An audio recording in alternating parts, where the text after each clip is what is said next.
హైదరాబాద్లో ఓ సైబర్ దొంగ రెచ్చిపోయాడు. ఈసారి ఏకంగా తెలంగాణ డీజీపీ ఫోటోను వాడుకుని దోపిడీలకు పాల్పడుతున్నాడు. తాజాగా ఆగంతకుడు ఓ వ్యాపారవేత్త కూతురును టార్గెట్ చేశాడు. డీజీపీ రవిగుప్తా ఫోటోను వాట్సాప్ డీపీగా పెట్టుకుని బెదిరింపులకు పాల్పడ్డాడు. డ్రగ్స్ కేసులో అరెస్ట్ చేస్తున్నామని నమ్మించాడు. కేసు నుంచి తప్పించేందుకు 50,000 రూపాయలు ఇవ్వాలని ఆమెను డిమాండ్ చేశాడు. దీంతో అనుమానం వచ్చిన వ్యాపారవేత్త పోలీసులకు ఫిర్యాదు చేశాడు. 92 కోడ్తో వాట్సాప్ కాల్ రాగా అది పాకిస్తాన్ కోడ్గా గుర్తించారు పోలీసులు. దీనిపై కేసు నమోదు చేసి దర్యాప్తు చేపట్టారు సైబర్ పోలీసులు.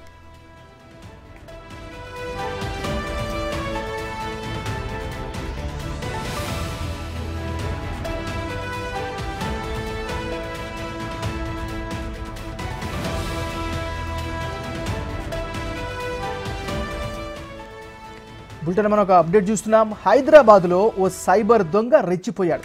ఈసారి ఏకంగా తెలంగాణ డీజీపీ ఫోటోను వాడుకుని దోపిడీలకు పాల్పడుతున్నాడు. తాజాగా ఆగంతకుడు ఓ వ్యాపారవేత్త కూతురును టార్గెట్ చేశాడు. డీజీపీ రవిగుప్తా ఫోటోను వాట్సాప్ డీపీగా పెట్టుకుని బెదిరింపులకు పాల్పడ్డాడు. డ్రగ్స్ కేసులో అరెస్ట్ చేస్తున్నామని నమ్మించాడు. కేసు నుంచి తప్పించుకునేందుకు 50,000 రూపాయలు ఇవ్వాలని ఆమెను డిమాండ్ చేశాడు. దీంతో అనుమానం వచ్చిన వ్యాపారవేత్త పోలీసులకు ఫిర్యాదు చేశాడు.